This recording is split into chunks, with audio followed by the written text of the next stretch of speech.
Doctor Leonardo Palacios, presidente de la Asociación Venezolana de Derecho Tributario. Doctora Elvira Dupoy, expresidente de la asociación. Señores integrantes de la mesa, ponentes, doctor Salvador Sánchez, doctor Gabriel Ruán, expresidente de la Asociación Venezolana de Derecho Tributario y actualmente presidente de la Academia de Ciencias Políticas y Sociales de Venezuela, honorables magistrados de los tribunales, jueces superiores de la jurisdicción, el doctor Arturo Pueblita, presidente de la Academia Mexicana de Derecho Fiscal, profesor César García Novoa, expresidente del Instituto Latinoamericano de Derecho Tributario. Para mí es sumamente grato y particularmente honroso estar en este recinto, en este querido país, para tratar estos temas que nos unen e interesan tanto. Les transmito un saludo muy especial de todos sus colegas de Colombia y muy especial, y desde luego, del Instituto Colombiano de Derecho Tributario. Pensando en las temáticas a tratar en el día de hoy, decidí partir de un texto que está en el volumen 2 del libro de Derecho de la Hacienda Pública y Derecho Tributario, en la última edición, que se llama El Sistema Tributario. Pero antes de mi exposición quisiera primero manifestarles que este escrito que he dejado ya a la asociación y también a la academia, porque la idea era trabajar tanto para la Asociación Venezolana de Derecho Tributario como para la Academia Venezolana de Estudios Políticos y Sociales. El texto está dedicado al profesor José Andrés Octavio, de quien digo fue grande entre grandes. En segundo lugar, quiero manifestarles que estoy profundamente honrado, mi país lo está y mi familia, por supuesto, con motivo de mi designación como miembro honorario de la Asociación Venezolana de Derecho Tributario.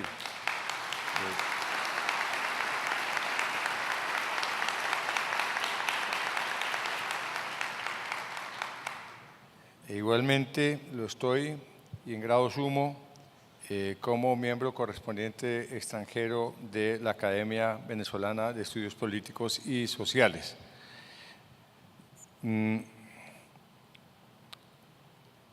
Este escrito, pues, no lo voy a leer sino por apartes y fundamentalmente voy a tratar de hacer una exposición sin lectura y en algunas fases leyendo. Pero básicamente lo que yo procuro hacer en este escrito es poner al día de hoy, lo que sostengo en el libro de Derecho Tributario, en el volumen 2 de Derecho de la Hacienda Pública y Derecho Tributario, acerca de los sistemas tributarios. Básicamente porque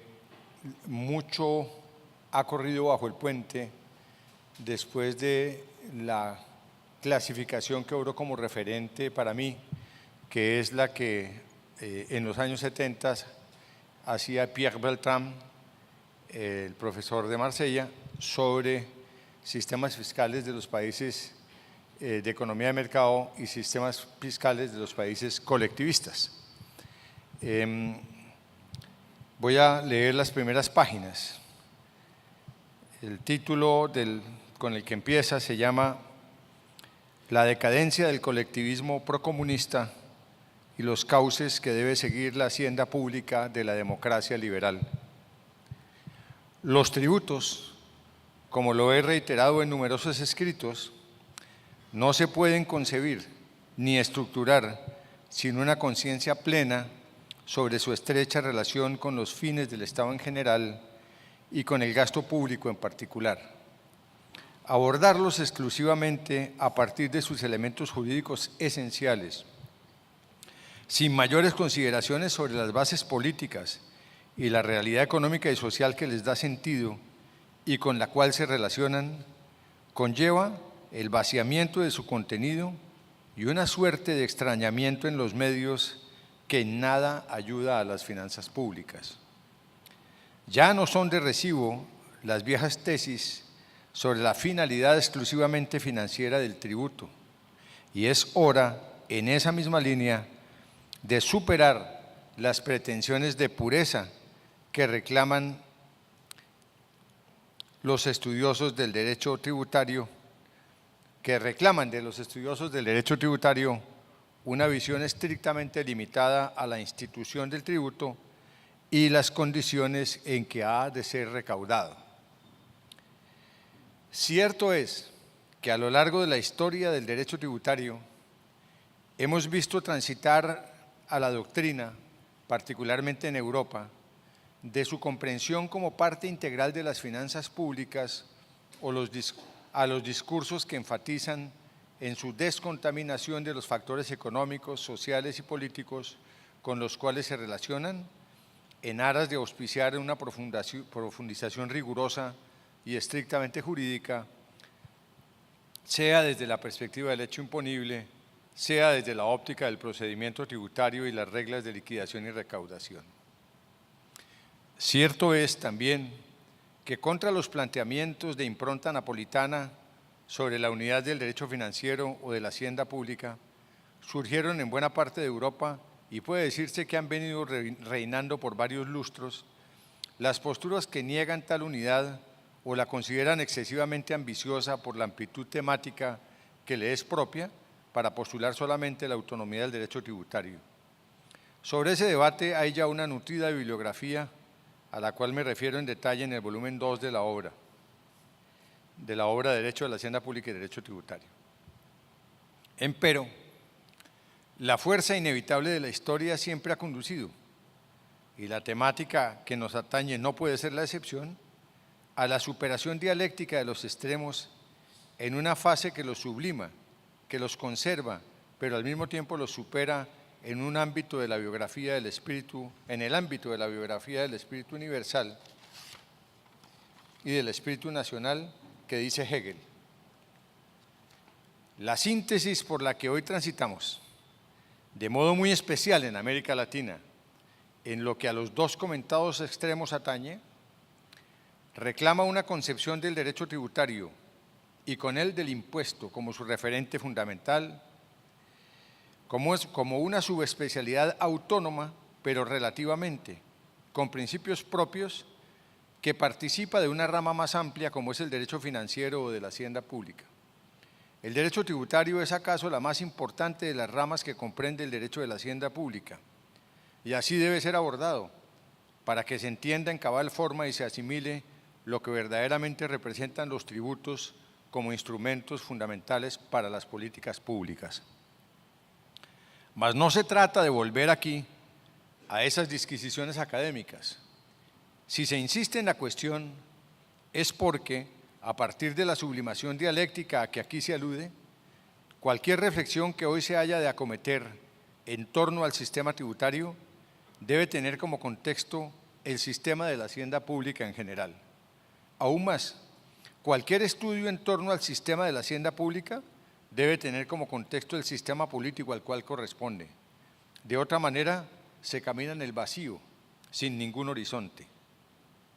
Ya Pierre Beltrame, el maestro de la Universidad de Marsella, la Paul Cézanne,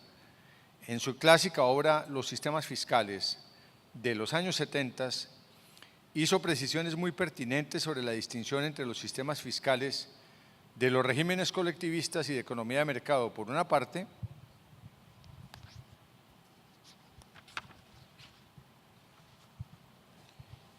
y los de los países industrializados y en vías de desarrollo por otra, y propuso al efecto una clasificación que ilustra suficientemente sobre el sentido de los tributos en cada uno de esos contextos y pone de manifiesto que su función en las economías de mercado es sustancialmente diferente de la que cumplen en los regímenes colectivistas. Esos planteamientos, acertados y oportunos sin duda, cobran actualmente mayor e indiscutible vigencia a raíz de todo lo acontecido después del que Iván Vered y Eric Hobsbawm han denominado con agudeza el corto siglo, comprendido por los cerca de 80 años transcurridos entre la Revolución Socialista de octubre de 1917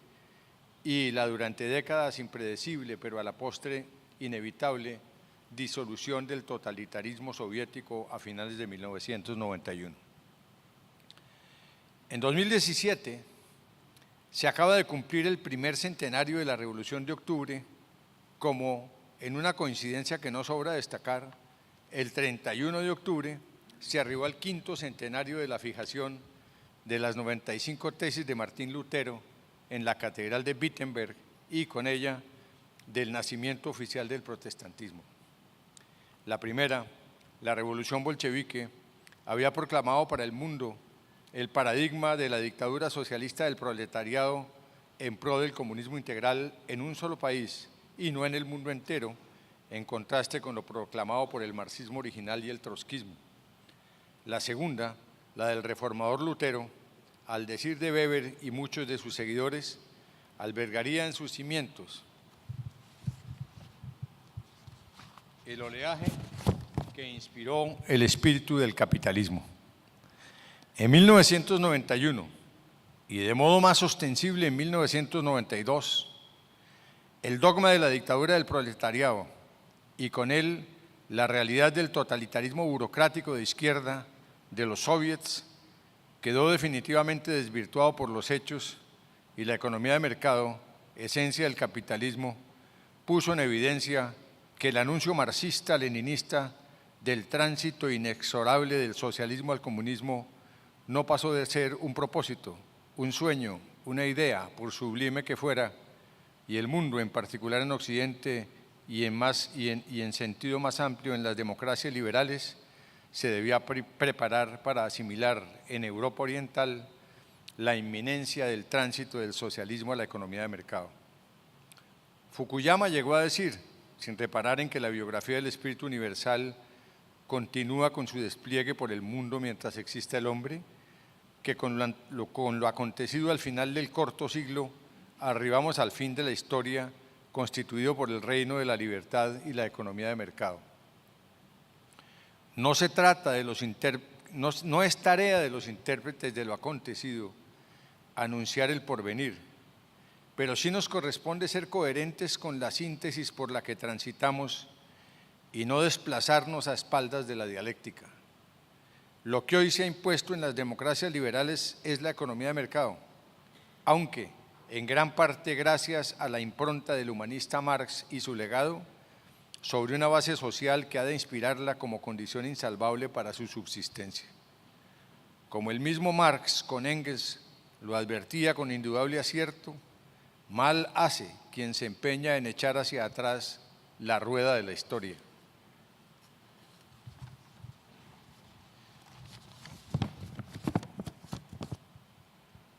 Siendo ello así, es claro que los sistemas políticos y hacendísticos de Occidente, y con ellos naturalmente los sistemas tributarios, no pueden desconocer tan ostensible realidad.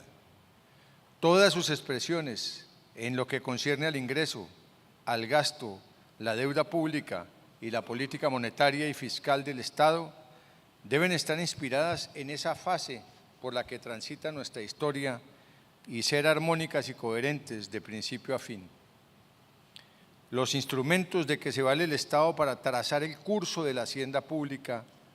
no solo deben guardar estrecha conexión con los fines a que hemos arribado en el contexto de la comentada síntesis de la historia, sino que se han de concebir en medio de la más clara y absoluta coordinación. Un sistema es como una gran maquinaria cuyas piezas no pueden ser aisladas del conjunto porque pierden su razón de ser. ni es de recibo que las piezas propias de un sistema se puedan aplicar a otros sin desmedro del conjunto. En nuestros días, las precisiones de Beltrán sobre los sistemas colectivistas son de recibo para examinar los cada vez menos regímenes procomunistas de economía estatalmente planificada. Ejemplo de ellos, muy pocos, pueden ser Cuba, Corea del Norte, Laos, Vietnam y China, si bien en estos dos últimos países con cambios muy significativos que los han venido acercando a la economía de mercado. Vietnam, de estructura comunista a partir de 1976, después de la guerra con Estados Unidos,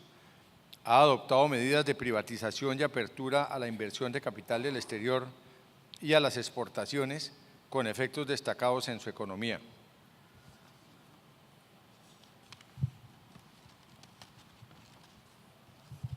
China, por su parte, está muy lejos de la que fuera la República Popular de Mao Zedong y ha abierto también sus puertas a las inversiones de capital del exterior, las exportaciones y la privatización, en medio de un sistemático alejamiento del comunismo inicial que tuvo su punto de partida en las reformas de Deng Xiaoping, el sucesor de Mao. Recientemente en China se anunció la apertura de China a la inversión, a recibir inversión de capital del exterior para el sector financiero, lo cual es muy diciente. Casos como el de Corea del Norte y su filocomunismo abiertamente antagónico del capitalismo y muy cercano al totalitarismo burocrático de los soviets, son hoy exóticos, por decirlo menos, y se caracterizan por una gran precariedad en el respeto de los derechos humanos y la dignidad de las personas, con perspectivas de desarrollo y calidad de vida muy sombrías. Pero es claro, en grado sumo, que abstracción hecha de la realidad social y económica de los pocos regímenes procomunistas que subsisten, en los cuales la democracia liberal brilla por su ausencia, es perverso y caótico mantener en otros entornos y de nombre o solo en apariencia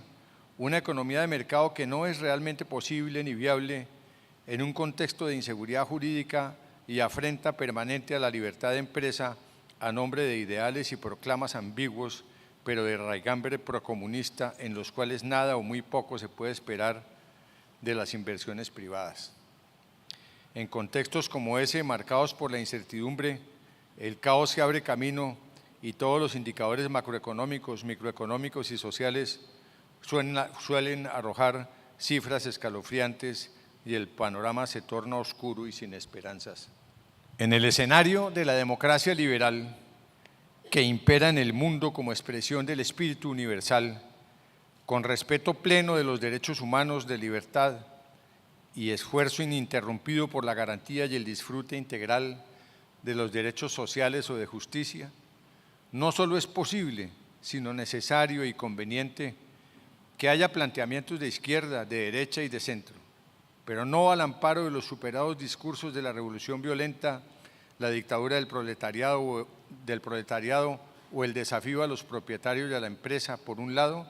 ni desde la perspectiva de los en buena hora derrotados discursos y proyectos del nacionalsocialismo y el fascismo o del liberismo optimista de Smith y Ricardo.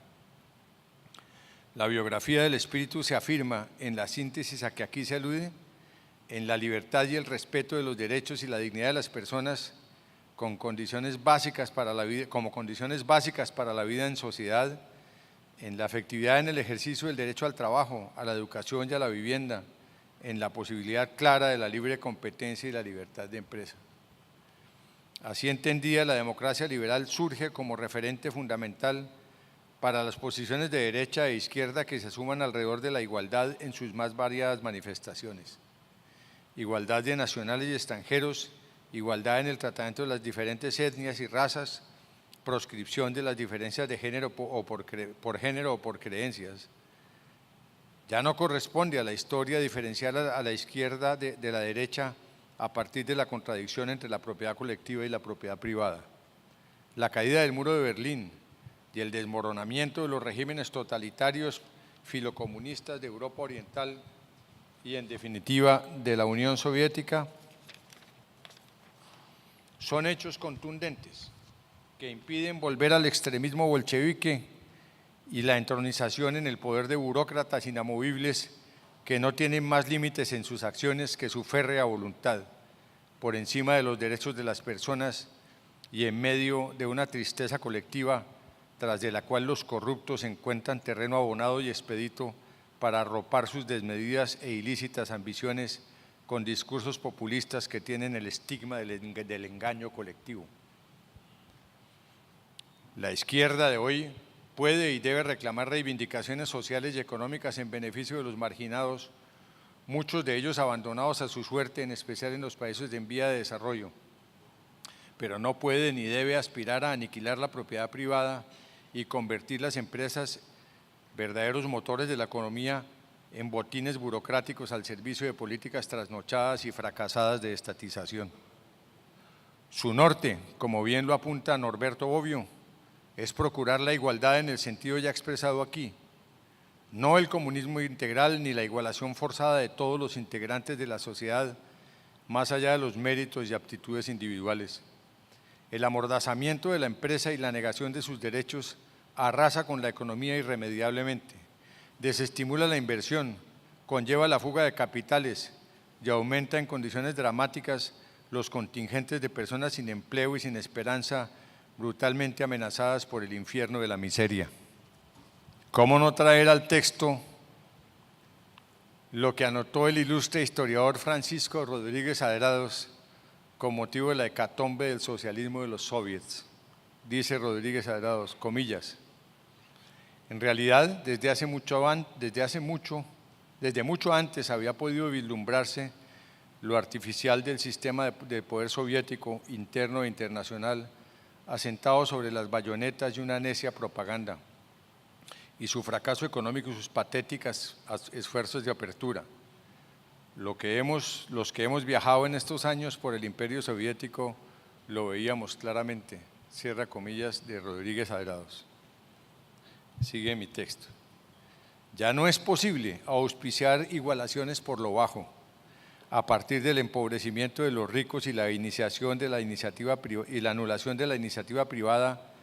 al amparo de un Estado mesiánico cuyos mentores consideran omnipotente e incontestable. Pero esa imposibilidad real se entiende muy mal si con ese pretexto se prohija una suerte de retorno inconsulto al pasado, al liberalismo clásico del Estado indiferente y neutral y del mercado guiado milagrosamente por una mano invisible que ha de encaminarlo a la ocupación plena. Ese es otro extremo inadmisible y errado que no corresponde al demoliberalismo de los derechos sociales, la solidaridad y la lucha frontal contra la pobreza, esa vergüenza de la humanidad que con tanta amargura y decisión denunció la Declaración del Milenio. En esa nueva marea del pensamiento y de la vida es que tienen espacio los discursos más o menos orientados a la igualdad y a las reivindicaciones sociales. Lo que en mayor grado interesa hoy son las necesidades de los que menos tienen y el papel que han de cumplir los asociados en aras de lograr su satisfacción en el mayor grado que sea posible por encima del egoísmo y la indolencia. Tales son los cimientos a partir de los cuales resulta del caso aludir en las páginas que siguen a las condiciones en que un sistema tributario puede ser racional, o si se quiere, a las características ideales del sistema tributario, una temática que trata el autor de este ensayo en el volumen 2 de la obra ya citada, pero que en esta oportunidad se retoma con un criterio más actual, más cercano a la realidad política que se ha venido consolidando en Occidente a partir de la terminación del corto siglo. Hasta aquí lo que en lo fundamental les quería leer. Luego ya vienen las características del sistema tributario racional y comienzo esa parte del ensayo que solo voy a resumir con una introducción que tiene como punto de partida una frase muy afortunada de Lucien Mel, que dice lo siguiente: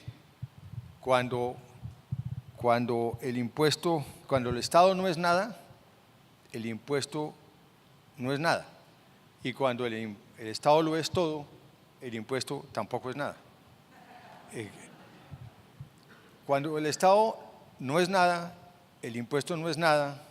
porque si el Estado es el comité ejecutivo de la clase dominante, es el instrumento de explotación de clases y está llamado a su adormecimiento, a su sistemática desaparición mediante la fase previa de la dictadura del proletariado y el adormecimiento del aparato estatal, pues obviamente si el Estado está llamado a desaparecer y la razón de ser del impuesto es la existencia del Estado, difícilmente hay hacendistas marxistas que sostengan la tesis, no obstante que marcen las tesis sobre el socialismo como estrategias estructuradas con Engels, planteaba ya la idea de los impuestos progresivos sobre las herencias. Pero cuando el Estado no es nada, pues el impuesto no es nada. Cuando el Estado lo es todo, el impuesto tampoco es nada, porque el impuesto, cualquiera que sea la concepción que se tenga de él, pensemos en la concepción del precio, del liberalismo lockeano, pensemos en la concepción del seguro, del liberalismo de Montesquieu, pensemos en el costo de la paz, según la idea de Thomas Hobbes. Cuando el impuesto, que es esto que les estoy indicando, cuando el impuesto tiene como contexto un sistema liberal, pues el impuesto tiene plena razón de ser, pero cuando el Estado lo es todo, cuando el Estado es el duce y el duce es el Estado, cuando el Estado es el partido y el partido es el Estado y el partido es el duce y el duce es el partido, o cuando el Estado es el Führer y el Führer es el Estado y todos son hijos del Führer y el único partido es el partido del Führer,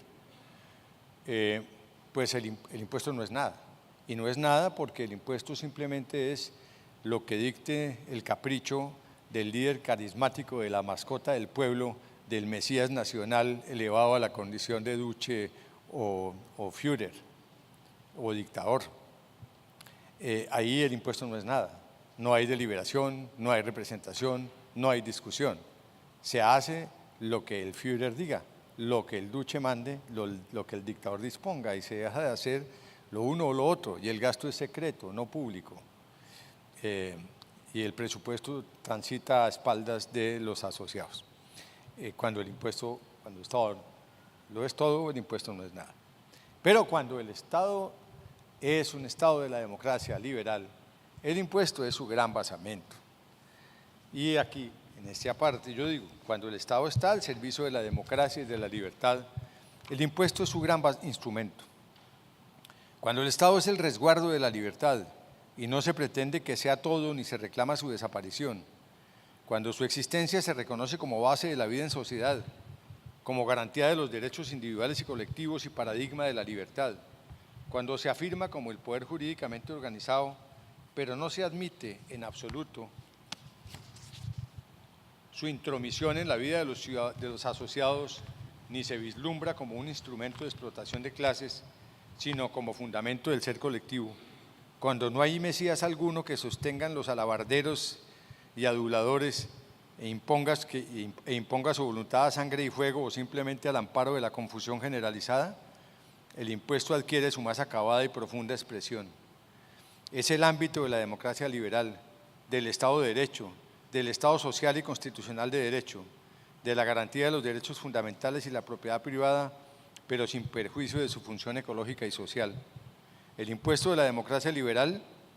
lo es desde la doble perspectiva del pago que realiza el contribuyente y del principio de representación. Es el impuesto consentido por los contribuyentes y regido por una máxima que se afirma en la justicia y que así se haya construido en la premisa de la hacienda liberal, fue descrita mejor que nadie por Carlos Marx, el ínclito humanista del socialismo científico, no para describir ni proponer un sistema tributario, por supuesto, sino para señalar las pautas de su soñada sociedad comunista sin Estado, sin propiedad y sin contratos matrimoniales. La sociedad del amor, comillas, de cada uno según su capacidad y a cada uno según su necesidad, cierra comillas. Más que un tributo, palabra que sugiere abyección, sometimiento y vasallaje, así haya inspirado el nombre de la rama del derecho que lo aborda.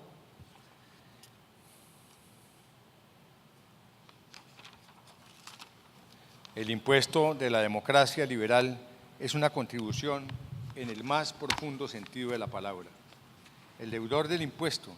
en el ámbito de la hacienda liberal, tiene el deber de contribuir más que la carga de tributar, como partícipe que es de la sociedad y de los deberes y derechos que entraña esa condición. Y ha de hacerlo en condiciones de justicia para que lo que se recaude por el ente público se sustente en la capacidad económica del contribuyente y lo que se gaste o invierta en el medio financiero impositivo, con el medio financiero impositivo, sea en beneficio de los que menos tienen, de los que lejos están de satisfacer sus necesidades básicas o primarias, de los prisioneros de la miseria. Ya no es posible agotar el imperativo de justicia en el limitado contexto de los tributos, porque la justicia de los medios no garantiza la de los fines. La entronización del impuesto de la democracia liberal, así entendido, ha sido el fruto de un largo camino que no se termina de transitar, pero es preciso comprender en cabal forma. Con esos antecedentes, yo me refiero a las condiciones en que en la hacienda liberal, en la hacienda de la democracia liberal, podemos encontrar un sistema tributario racional. Solo voy a enumerar las condiciones, no las voy a explicar, aquí queda el escrito, pero simplemente como por dejar la idea. La primera, debe ser abordado de manera inmediata como parte del sistema de la hacienda pública y de manera inmediata como pieza fundamental del sistema político. Pensar en el sistema tributario sin pensar en el sistema de la hacienda pública y pensar en el sistema de la hacienda pública sin pensar en el sistema político es pensar en los medios sin pensar en los fines, y quien se especializa en medios simplemente no entiende nada.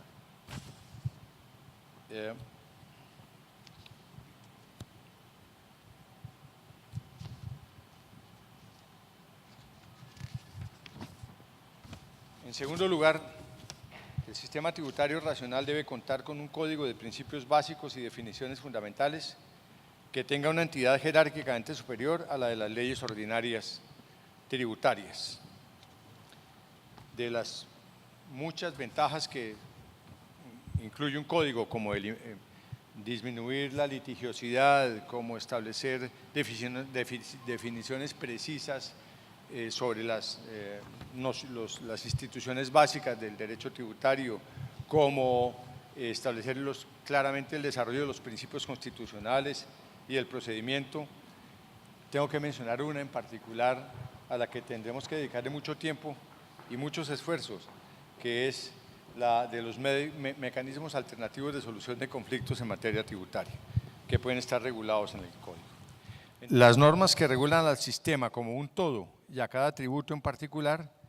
deben ser claras, diáfanas y de fácil comprensión. Sobre este particular hay que insistir, las normas deben ser claras. Cuando es más fácil entender el absoluto de Hegel que una norma de derecho tributario, obviamente la confusión reina, la incertidumbre es total y se abren las puertas para el caos, la evasión y la defraudación tributaria. En cuarto lugar, esas mismas normas deben guardar absoluta coherencia con las que integran el derecho tributario internacional y el derecho tributario supranacional. Yo aquí insisto en esta parte en que es ya evidente, para ustedes es clarísimo, para todos es muy claro ya, que el derecho tributario no se puede limitar a el derecho nacional y el derecho subnacional. No se puede pensar en el derecho tributario sino a partir del derecho internacional, tributario internacional como contexto, y el derecho supranacional de las comunidades de integración económica, e inclusive del soft law, de las recomendaciones y guías que, si bien formalmente no tienen fuerza vinculante, en la práctica lo tienen. De manera que cualquier estudio de derecho tributario que gire en torno a lo que implica para quien aborde esta rama del derecho es complejo, difícil en grado sumo, porque hay que conocer el derecho tributario nacional, del derecho tributario subnacional, la jurisprudencia nacional, la doctrina nacional, el derecho tributario internacional, el derecho tributario supranacional, el soft law y adicionalmente el derecho tributario comparado por la dinámica y la velocidad de las transferencias internacionales, de los negocios internacionales.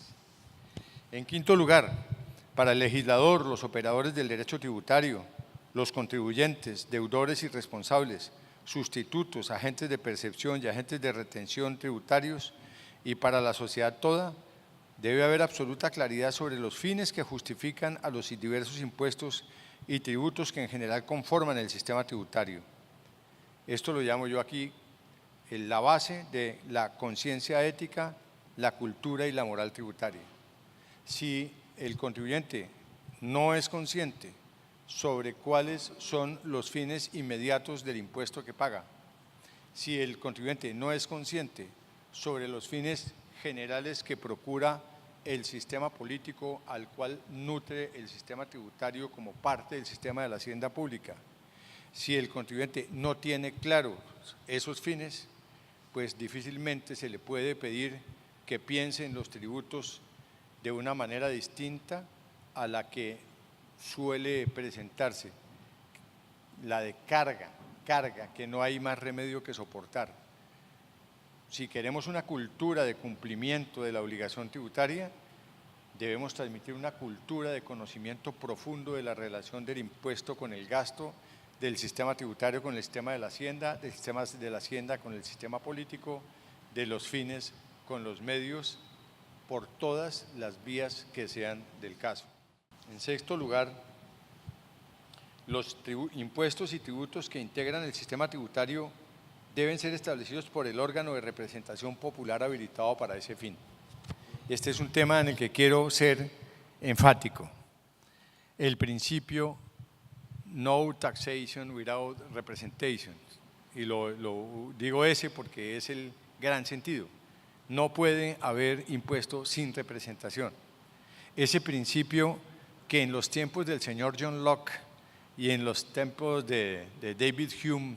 y de la génesis de la burguesía se conocía como el principio de la autoimposición para los encargados de autoproteger su derecho natural a la propiedad privada. Ese principio hoy tiene unas connotaciones muy distintas. El principio de representación, el principio democrático, el nullum tributum sine lege, el no taxation without representation, tiene hoy una connotación mucho más profunda y es la connotación de control político ciudadano sobre el impuesto. ¿Por qué el impuesto? ¿Para qué el impuesto? ¿Por qué en ese nivel? ¿Por qué con esos destinatarios? ¿Bajo qué condiciones? La discusión democrática en el seno del órgano de representación popular de las leyes tributarias debe avisorarse como una garantía de discusión colectiva de la temática tributaria como debe ser, no ya para proteger la propiedad privada como tal, como ocurriera en los tiempos de la naciente burguesía, sino como garantía para procurar que el impuesto sea justo, para que el impuesto consulte las diferencias económicas y consulte las capacidades contributivas individuales. Yo en esto tengo dos cosas claras. Primero, que hay excepciones al principio y segundo, que hay limitaciones al ejercicio del poder legislativo tributario. Lo primero, las excepciones. Pues inevitablemente hay casos en los cuales el presidente de la República, en situaciones de excepción, en los estados de excepción y con alcance estrictamente temporal, transitorio y muchos controles, puede establecer tributos para tratar de superar la crisis y evitar la extensión de sus efectos. También sé que hay países, como es el caso de Italia, para mencionar uno, en los cuales se alude a la llamada reserva de ley relativa para hacer ver que el Congreso puede otorgar facultades extraordinarias al presidente de la República para que legisle en materia tributaria, pero con facultades muy precisas y necesariamente pro tempore, estrictamente transitorias, porque el titular natural del poder de crear derecho positivo legislado tributario es el órgano de representación popular. Pero también hay países, y eso menciono pues con mucha modestia en nuestro caso colombiano, en los que está proscrito incluso el otorgamiento de facultades extraordinarias para crear tributos o modificarlos. Es lo que se llama reserva absoluta de ley. Esos son, dijéramos que excepciones. El principio es fundamental, es un principio democrático. Es el principio que ha dado lugar a las grandes revoluciones y levantamientos, en fin. Y las limitaciones que tiene el órgano de representación popular son de varias fuentes. Primero, la Constitución misma, que le exige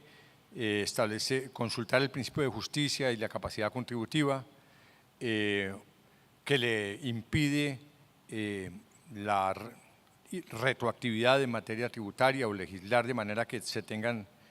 asigne efectos retroactivos a la ley tributaria, y también fuentes externas como el soft law, las guías y comentarios cada vez más amplios en temáticas de la OCDE,